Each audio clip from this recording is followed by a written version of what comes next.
A lot of gamers out there have been playing Modern Warfare 2 constantly since the day it was released. Most of them have gotten really good at it too.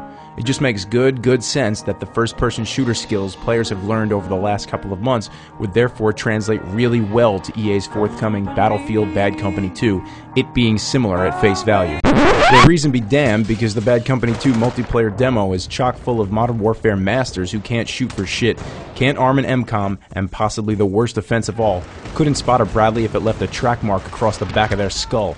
Well, worry not, here's how not to be a noob at Battlefield Bad Company 2.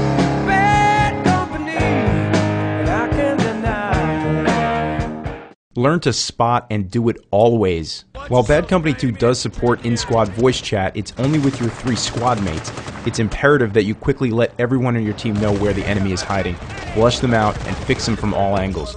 Do this by placing your sight on opposing player and pressing the back or select button. Yeah, that button. We know it's not normally reserved for gameplay, and its usual job is to pause, bring up a menu, and sometimes even go back or select something. But just press it. You hear your character saying, "There's a douchebag hiding in the rocks with a radioactive Twinkie," or something similar? That audio cue is accompanied by a small, bright red arrow above your enemy's head. This indicator also appears on screen for all of your teammates for a limited time, allowing them to turn their sights to the enemy and start blasting away in concert with you. Congratulations, you just contributed far more than you ever did playing Battlefield before. Now do this all the freaking time, even if it means practicing daily finger yoga to prevent your left thumb from coming off of the left stick. It's that important.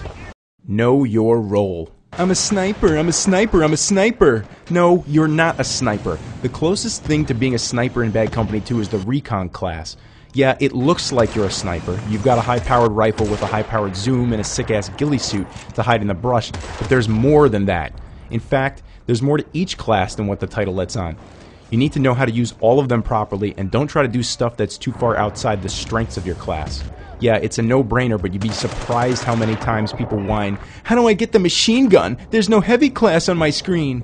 Here's what you need to know. Assault. Shoot people in short bursts at medium to long distances. Use your grenade launcher when bad guys bunch up. Refill your teammates' supplies if you hear them ask for it. It's not fucking ambient noise. They need more ammo to kill bad guys, and they'll say so when they're running low. You give it to them. Engineer. Hide most of the time, engage enemies at short range in short bursts. Hide some more, pop out and send an RPG at the side or back of a tank or other armored vehicle. If a friendly vehicle is nearby, help them out by magically repairing it with your impact wrench thing. Medic. Throw medipacks on the ground near buddies to heal them.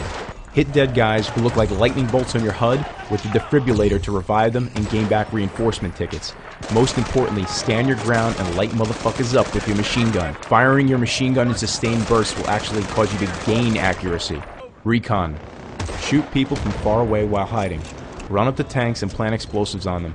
Calmly run in the opposite direction when encountered by anyone who's not holding their dick. Don't be a pussy, but don't waste tickets either. In Modern Warfare, you can be a pussy and get away with it. Much of the time, even the good players are camping behind a refrigerator or in a bathroom stall.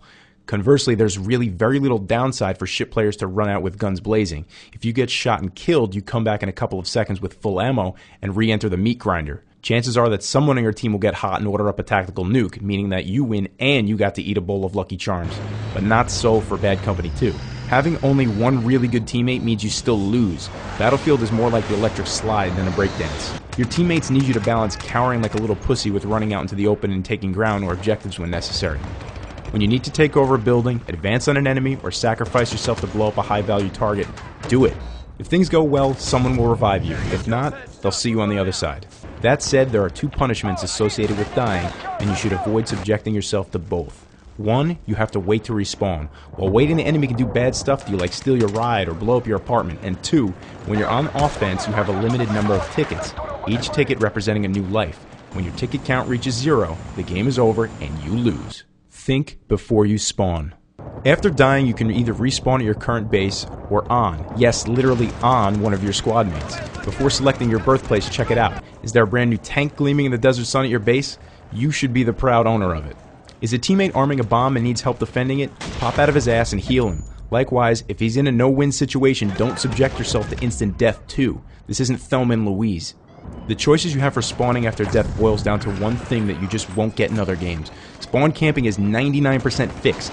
It's not perfect, but it's the best respawn mechanic you've ever used in a first-person shooter. Use everything at your disposal. A lot of people play their style of play and never deviate from it. In Bad Company 2, as in real war, you don't get to decide you're going to fight one way all the time. In fact, there's lots of stuff to do that's not running a mile to the bomb and desperately trying to arm it.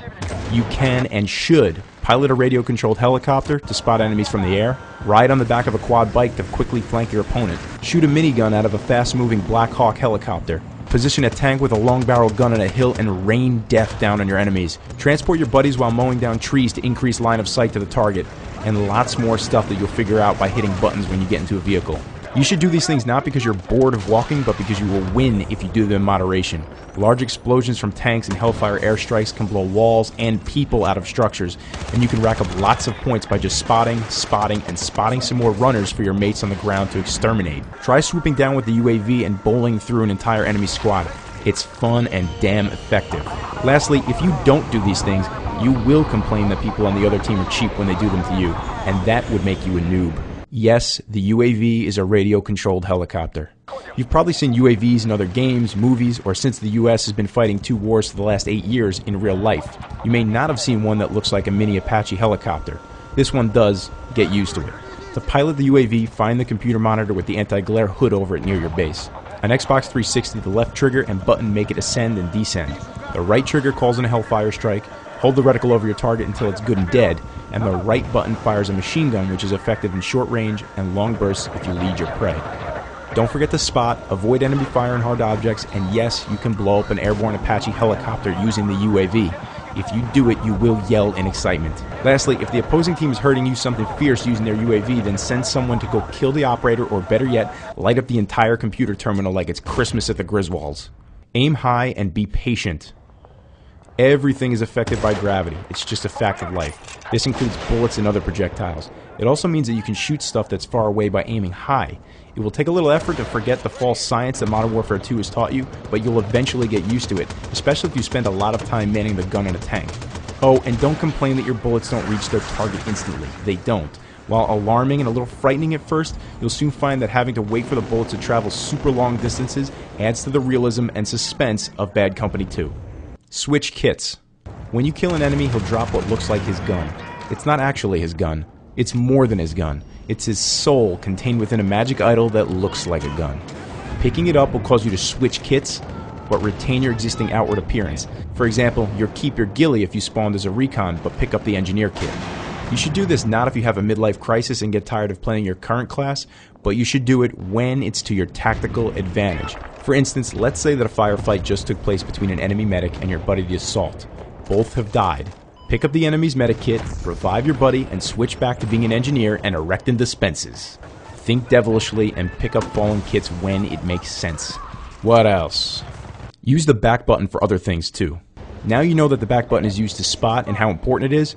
Well, the back button is also used for other things too, chiefly to communicate with your squad mates to tell them things like, I need ammo, attack Bravo, and hey, I just got shot in the face and need some serious band-aids. Point yourself at various things and press the back button to find out more. Also, don't forget to use it to spot. Don't take it lying down. Speaking of band-aids, you can't go prone like in Modern Warfare 2. You can stand and you can crouch. No, it's not realistic, but this is a video game and it's supposed to be fun. Now quit your bitching and go play Battlefield Bad Company 2.